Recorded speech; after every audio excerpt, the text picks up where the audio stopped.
मित्रों, क्या कभी आपने सोचा है कि महाभारत जैसे महायुद्ध में जहां हर कोई धर्म और अधर्म की लड़ाई में उतर चुका था, वहां विदुर जैसे महाज्ञानी, धर्मराज, नीति के अवतार, वे युद्ध भूमि से बिल्कुल दूर क्यों रहे?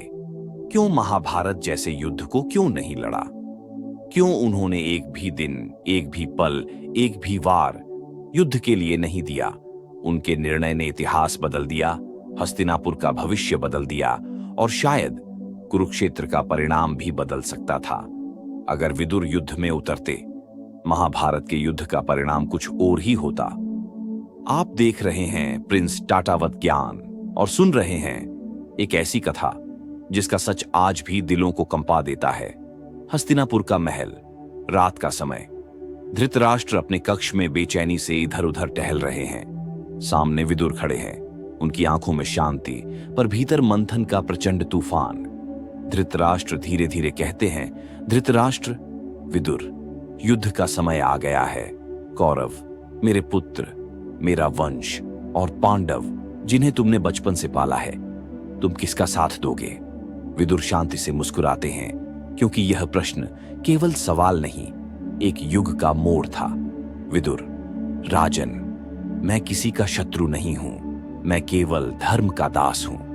लेकिन धृतराष्ट्र सुनना नहीं चाहते। वह चाहते हैं विदुर उनके पुत्र दुर्योधन के साथ खड़े हों। अगली सुबह सभा में दुर्योधन सिंहासन पर बैठकर अपनी आंखों में घमंड भरकर विदुर की ओर देखता है। दुर्योधन उपहास करते हुए, तुम एक दासी पुत्र, किसे बचाओगे? किसका साथ दोगे?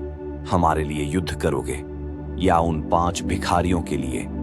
हॉल में सन्नाटा छा जाता है। सभी दरबारी सिर झुका लेते हैं, पर विदुर, उनकी आंखें जल उठती हैं पर चेहरे पर वही शांति।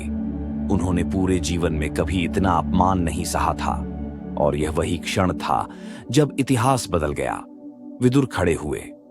विदुर, राजकुमार, जब अधर्म बोलता है तो शक्ति नहीं, अहंकार बोलता है। मैं हस्तिनापुर की सेवा के लिए था, पर अब नहीं। आज से मैं तुम्हारी राजसभा का हिस्सा नहीं हूं। और यह कहकर विदुर वहां से चले गए। उनके कदमों का जाना कौरव साम्राज्य के विनाश की शुरुआत थी। विदुर नगर से बाहर थे, तभी श्री कृष्ण बालक जैसे मासूम मुस्कान लिए पहुंचे। कृष्ण, विदुर, तुम्हारा क्रोध धर्म का मार्ग अवरुद्ध कर देगा। विदुर झुकते हैं। विदुर, मधुसूदन, आपने ही कहा था, धर्म वही है जहां न्याय हो, और यहां न्याय का गला घोंटा जा रहा है। मैं कैसे इस युद्ध में किसी का साथ दूं? कृष्ण मुस्कुराते हुए बोले, कृष्ण, तुम युद्ध के लिए नहीं बने हो विदुर। तुम वो प्रकाश हो जो अंधकार के समय मार्ग दिखाए। तुम्हारी भूमिका शस्त्र नहीं, ज्ञान है, और ज्ञान युद्ध से पहले दिया जाता है, युद्ध में नहीं। ये सुनते ही विदुर की आंखों में चमक आ गई, मानो कृष्ण ने उनके मन के द्वार खोल दिए हों। विदुर महाभारत के उन विरले पात्रों में से थे जो युद्ध का पूरा परिणाम पहले ही देख चुके थे। उनकी नीति और दृष्टि कह रही थी, यह युद्ध विनाश लाएगा।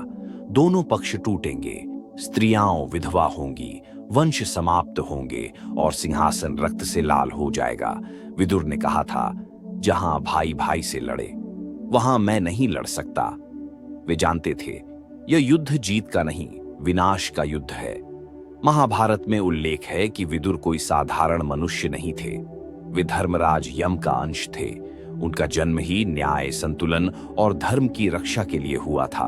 और धर्म का स्वभाव युद्ध करना नहीं, युद्ध को रोकना होता है। विदुर का युद्ध में उतरना मतलब धर्म का हथियार उठाना, जो प्रकृति के नियम के विरुद्ध होता। इसलिए उन्होंने युद्ध से स्वयं को दूर रखा।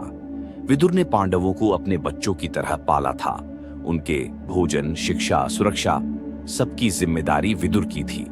वे कह नहीं सकते थे, मैं युधिष्ठिर को मार दूं, या मैं भीम के सामने खड़ा हो जाऊं, या मैं अर्जुन के तीर सहूं। विदुर का प्रेम उन्हें युद्ध भूमि तक पहुंचने ही नहीं देता। जब युद्ध शुरू हुआ, विदुर ने हथियार नहीं, तपस्या को चुना।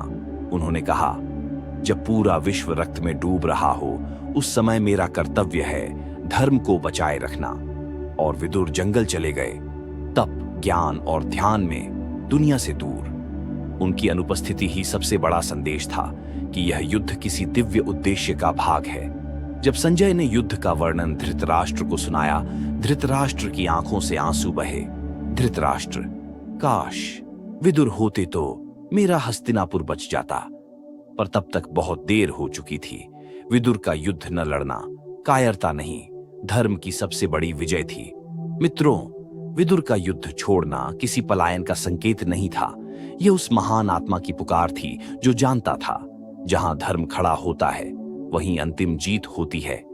अगर आपको यह कहानी आपके दिल को छू गई हो तो मित्रों, इस ज्ञान को और भी आत्मा तक पहुंचाने के लिए रात को सोने से पहले या सुबह एकांत में हेडफोन लगाकर इसे दोबारा सुने।